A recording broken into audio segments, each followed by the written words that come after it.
this would never run. Maybe it will.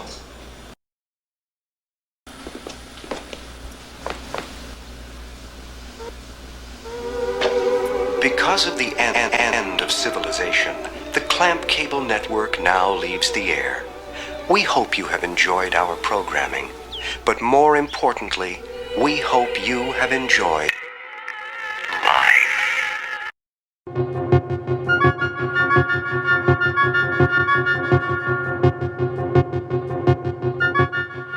It's not some science fantasy effect from 2001.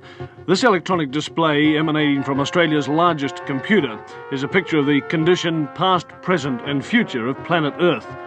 The program was originally devised by a scientist working from the Massachusetts Institute of Technology, J. Forrester. It was developed under the auspices of the Club of Rome by an MIT research team to present a complex model of the world and what we humans are doing to it. The program, called World 1, doesn't pretend to be a precise forecast. What it does for the first time in man's history on the planet is to look at the world as one system. It shows that Earth cannot sustain present population and industrial growth for much more than a few decades. It shows that simply cleaning up our car exhausts and making some small effort to limit our families simply isn't enough.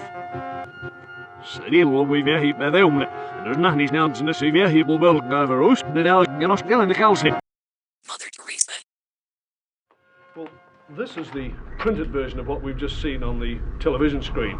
What looks at first to be just a maze of computer characteristics is really a system of very simple graphs which project what's going to happen to the planet over the next 150 years if we don't do something drastic to stop it. Down the left-hand side of the graph is the date, 1900, 1940, 1980, 2020, right down to 2060.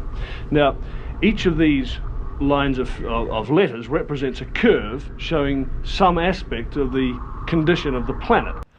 The further up this way they go, the greater that figure is, the further this way, the less. For example, P represents population. So here it is at 1900, and then it comes up to 1940, it starts to take off. Here we are at 1980, up to the turn of the century, and then it starts to...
Stop hurting Mother.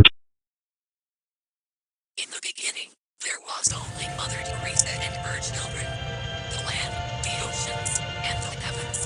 Her grandchildren were born from the depths of each of them, and her great-grandchildren as well, until a child was born imperfect.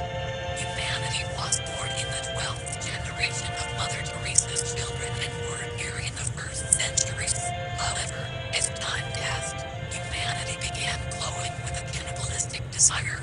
They began eating their siblings and their parents, their grandparents and their great-grandparents, until humanity began to feast on Mother Teresa.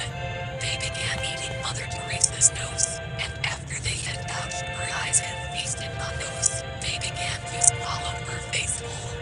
They mutilated her tongue, they tore her leg open and drank from the sweet nectar that poured from her bones. And then they began to devour her heart. Stop hurting Mother Teresa.